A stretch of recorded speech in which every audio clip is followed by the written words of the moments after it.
Twitter files number 10 dropped earlier today, much earlier today. Like, there's no uniform time that any of this stuff gets dropped. Like, there was a couple of them that dropped midday. Some of them drop in the evening. These ones dropped bright and early, and it's a new journalist, too, on top of it. And this is the stuff that I've personally been waiting for, okay? Because it's something that, yes, I'll just be selfish for a second. It affects me, and especially the health of this channel, okay? It has a lot to do with the Coof. Like I stated before in the previous video, we're going to be, if talking about election integrity doesn't catch you, well, oh my god, anything about medical misinformation, yeah, I know. I'm not a doctor. I'm a lift professional, okay? I've got my bachelor's degree in kinesiology, exercise physiology. I'm a certified personal trainer, right? I know a couple of things when it comes to your health, but nothing about virology, immunology, and all that stuff. We leave all of those decisions up to the people in big tech, right? Fucking stupid. New Twitter files show company suppressed COVID information from doctors and experts. Cool, great. What are we trying to hide here? We got the actual source files on this too as well, but just for brevity's sake, we will take a look at this overarching review and then try to fill it in with any gaps, okay, without trying to get me struck too hard. Twitter appeared to succumb to pressure from federal officials to moderate content around the Coof, including blocking a post by a former Harvard scientist who offered critical feedback against the jab in 2021, according to the latest installment of Elon Musk's Twitter files. Twitter files 10 internal emails published by journalist David Zweig of, do we know who this guy is? Author of Invisibles, Forthcoming, An Abundance of Caution, worked for The Atlantic, yuck, New York Mag, yuck, Wired, yuck, New York Times, yuck, and what the fuck is the FP? The Free Press, cool. Good for him, and he runs a Substack, just like every other one that's out there. Published by David Zweig, were countless instances of Twitter posts being taken down or labeled as misleading because of they differed from the U.S. Center for Disease Control and Prevention guidelines or established views around the coup for vaccines. In one instance, according to internal emails, Twitter moderator flagged a post from former Harvard School of Medicine professor Martin Kaldorf because it violated the social media firm's COVID-19 misinformation policy and asserted that he was posting false information. Oh, great, wonderful. I think he was one of the first docs to get chopped off the platform back in the cut. When the firm took action against his post, it was labeled as misleading, and all likes and replies were turned off, which prevented the post from being shared more widely. I do believe that might have been that Breitbart news conference. That seems familiar. Okay, because that one, that was with all the doctors that were around there. That might have actually been a little bit earlier, too, now that I think about it. But this one specifically about the jab. I'm obviously not going to pull it up because, I want to walk up to the line. I don't want to tempt anybody, but, Rhode Island-based physician Andrew Boston was also targeted by Twitter for permanent suspension after receiving several strikes for violating the social media firm's terms and services around the Coof. A screenshot of the company's internal log files showed that 1 out of 5 violations were valid. Oh, great. Just, oh my god, somebody's talking about stuff that we don't like. Okay, what are we going to do with that? Did violate any of the policies? No. Fuck, can we make any of the policies fit? Yeah, just give me enough time. Good, great, wonderful, fantastic. One Boston tweet found to still be in violation cited data that was legitimate but inconvenient to the public health establishment narrative about the risks of the flu versus the Coof in children specifically. And boy, do we need to take a look at the information when it comes to either of those things and the effects that they would have on regular healthy children. Nah, I think you guys can probably piece that shit together. It's pretty cut and fucking dry, okay? But yes, no, that is very inconvenient to the narrative, especially when you have teachers unions being too pussified to go back into the fucking classrooms. Oh, you're gonna get better ventilation, you're gonna get smaller class sizes, okay, you're gonna get all the PPE you want, and what, you're still fucking scared and you just want to go ahead and, teach in your fucking underwear into a video camera, instead of going into work, and you just want to get paid appropriately, and you also want to get paid hazard pay on top of that? Fuck you, teachers unions. Worthless shit dicks. Anyways, that aside, Zweig also wrote, adding that the current administration took over last year. One of the first meeting requests with Twitter executives was on COVID. The main focus, namely, was regarding anti-vaxxer accounts. Great, internal emails show. And I know this has more to do with just Twitter, but as we've seen before in the Twitter Files 9, Twitter's in bed with everybody else, along with the CIA, FBI, DHS. Basically, all the alphabets working together with all big tech corporations, okay, and they're just having this incestuous fucking threesome. Or orgy, really. There's a whole bunch of them. Twitter's probably on the spit roast. They were more than willing. But Twitter, according to the latest trash of files, did not fully cooperate with the Biden administration's demands. What? Somebody with a spine was there? An extensive review of the internal communications at the company revealed employees often debating moderators' cases in great detail, and with more care than was shown by government toward free speech.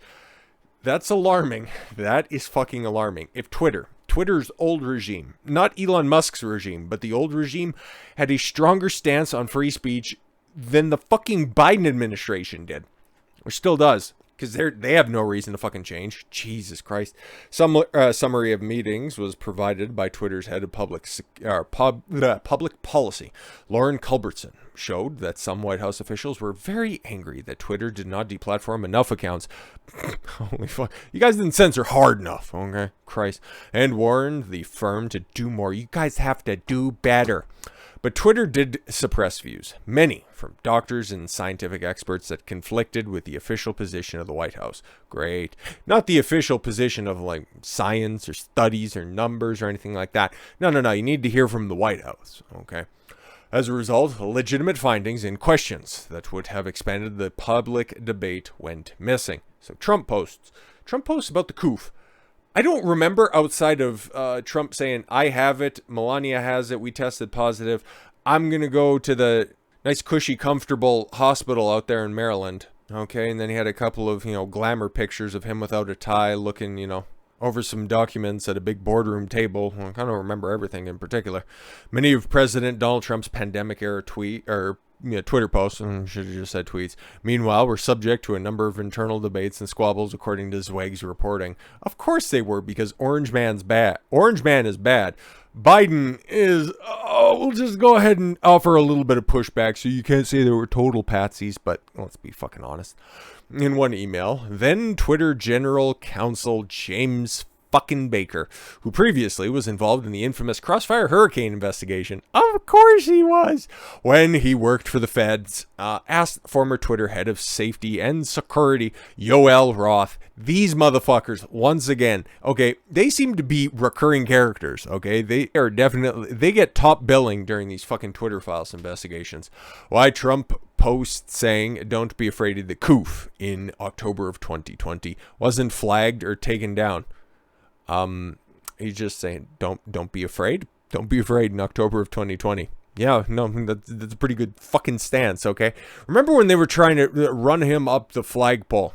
Okay, but oh my god, what was it? There was that book that came out, right during the debate season. Okay, if it wasn't for the good reporting of this one journalist, oh my god, when Trump was trying to downplay the virus, and it's like, that's what a president should be doing, not trying to stoke claims of hysteria, and that's what Trump was doing online as well. That just also pointed out at the time. Okay, don't listen to the facts. Okay, listen to the fact deliverers, if you will. Listen to the mouthpieces of the organization. You don't have to do the research for yourself. There's this one egregious post running around on Twitter right now, coming straight from the White House. The Biden administration Joe Biden has just excelled beyond our wildest dreams, and he's enacted more substantial policy than any other president since LBJ. It's like, why? That's the only thing that you say. He's done more than any other president since LBJ. In what domain, in what realm, and how do you quantify any of this stuff, and why would you stop at LBJ? You should have just went all the way back to fucking Thomas Jefferson, for Christ's sakes. Just, if you're going to make such an outlandish claim, just go buck fucking wild, okay? Rule number one of comedy. If you're going to be absurd, be hyper absurd. Because nobody fucking believes you, and that you always have to post them, or you got to post a Joe Biden picture of him like mid-jog. It's like, oh, see, he's active. It's like, we know that he's brain dead.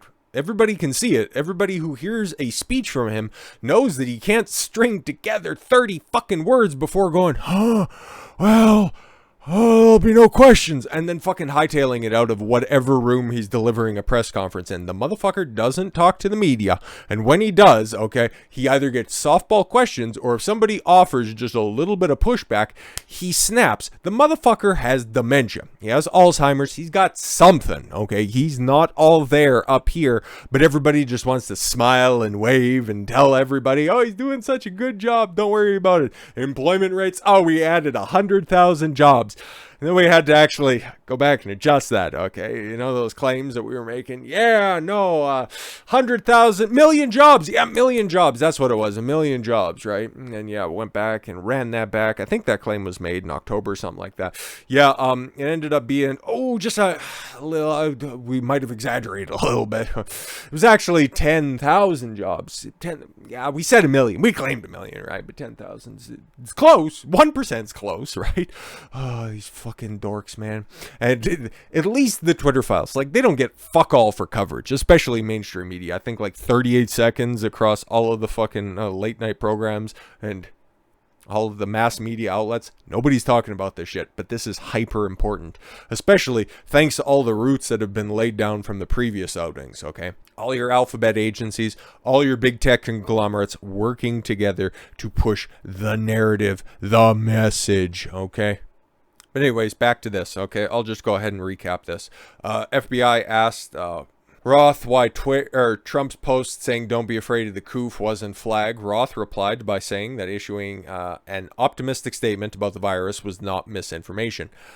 Hey, wow, that's like the first time that Yoel Roth has actually done something good. But I'm sure he probably is like, well, actually, on second thought, that is misinformation. We're just going to get rid of that.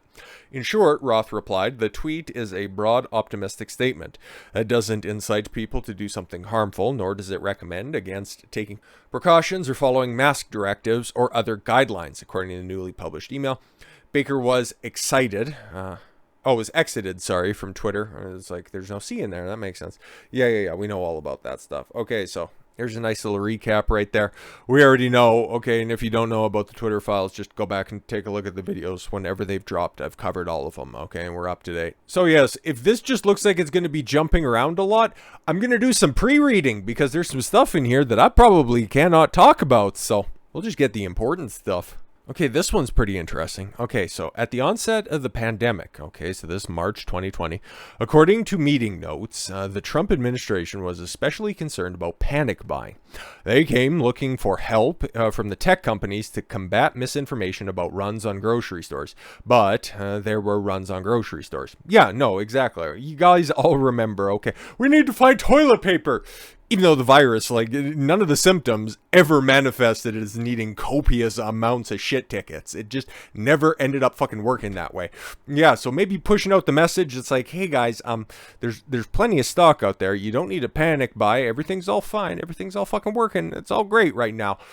But they didn't heed that call back in the day because, again, if people are worried, if people are searching for direction, they'll go to social media and then they'll be engaged that way. Because yes, you compare and contrast that with the stuff from the Biden administration, push fear, they were more receptive to that. It wasn't just Twitter. The meetings with the Trump White House were also attended by Google, Facebook, Microsoft, and others. Yeah, of course, Microsoft, Facebook, Google participated. Twitter was there.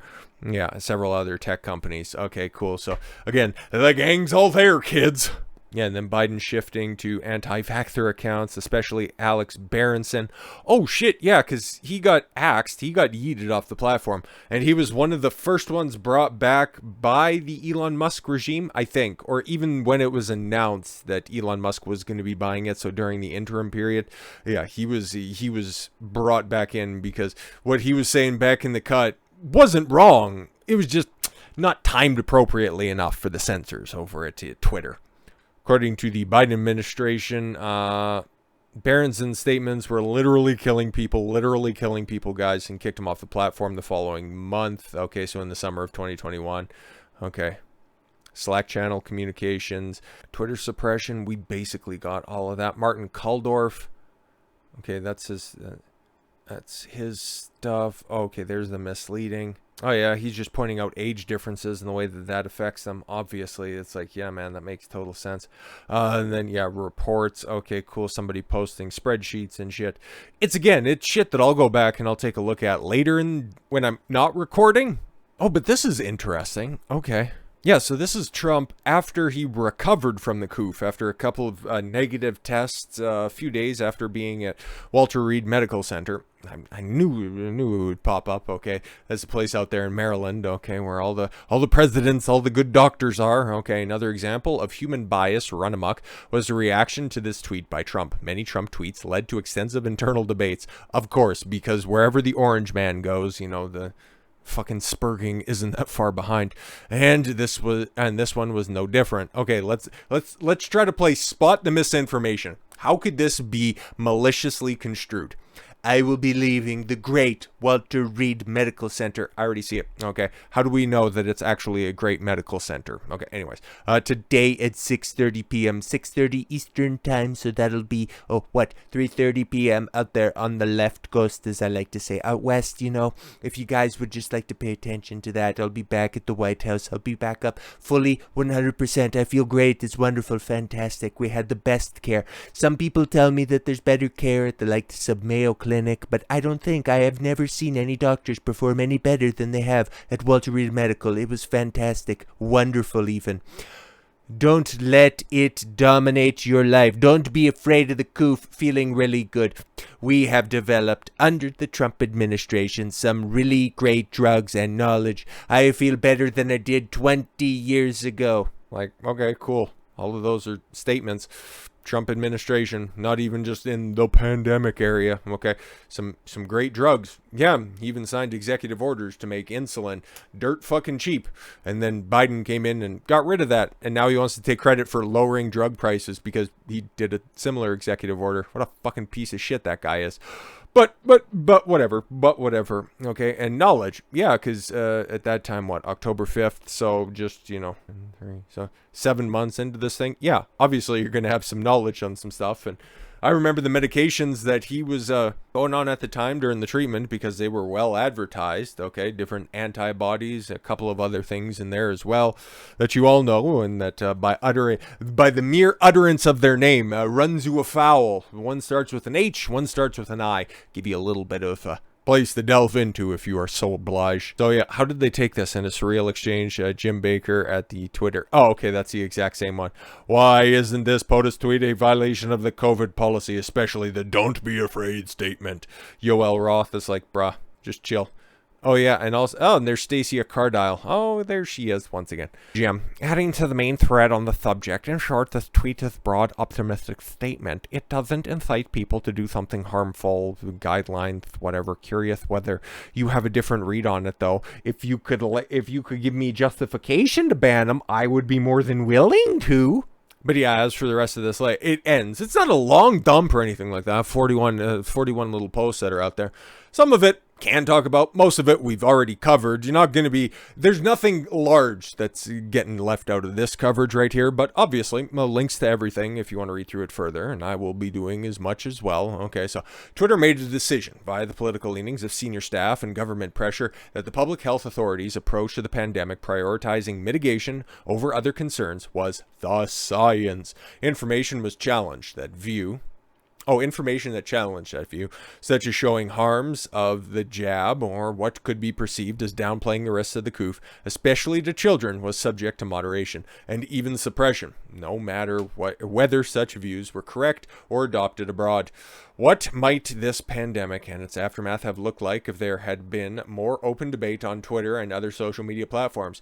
Heaven forbid we could have had, honest conversations, okay? Because I've seen some crazy fucking shit on some alt tech platforms, Rumble and Odyssey as well. A lot of it had to do with little graphite pellets and shit like that, and it's like, I didn't really buy that for a second because that's one of those things that you should be able to figure out. But especially if you go on my secondary channel, okay, there's some interesting thing with some long old fucking clots being discovered, okay? And it's like, okay, well, it didn't necessarily have anything to do with making you a makeshift Magneto, per se, but there's some interesting stuff, and especially with seemingly healthy people just dropping dead of what, climate change, or processed foods, whatever the fuck we're going with at this point in time.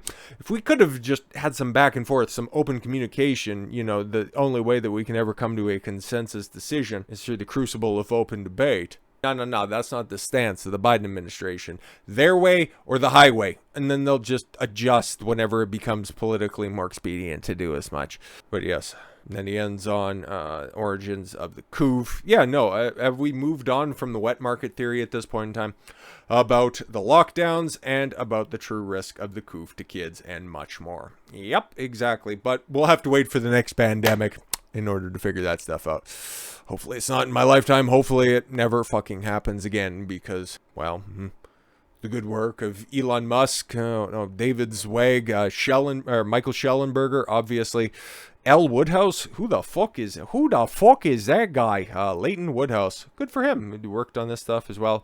L.H. Fang. Oh, Lee Fang. Hey, good man right there. Obviously, yeah, Matt Taibbi as well. He didn't dap him up. What the fuck? He's been releasing some shit as well. And Barry Weiss, before she went back to, oh, please left like me again, before she went back to that position. Hey, she released one of the Trump arc ones that were in there, I do believe. But yes, this one's interesting, okay? Just once again, is it anything revelatory? Is it anything that's just going to set the world on fire? It's more or less just a confirmation that all the conspiracy theorists that were out there, we already knew this stuff to begin with. It's just nice to see the receipts. And, well, what's ultimately going to come of this? Well, hate to be a downer, but not much, really. Other than the people who are already distrusting of the government are going to be more distrusting than they were before. And the people who believe in the science will just see, well, obviously the government and big tech were just trying to keep people safe with the information we know at the time, because I've seen some brain-led answers to that stuff in the replies as well. It's like, well, the government was just operating on the information it had, and you have to remember back in 2020 we didn't know stuff that we did know then. It's like, yeah, exactly. And who was instrumental in making sure that there was only a certain amount of information being able to be disseminated to different people that's out there? Oh, right. Yeah, I don't want to talk about that stuff, right? Of course not. So, until the next batch comes out, and obviously, there's going to be more of that. We'll tune in for it then. But, with all that said, thank you all very much for the gift of your time. I've been Don Consuelo. I want you to follow your gut and get after it. Take care, everyone.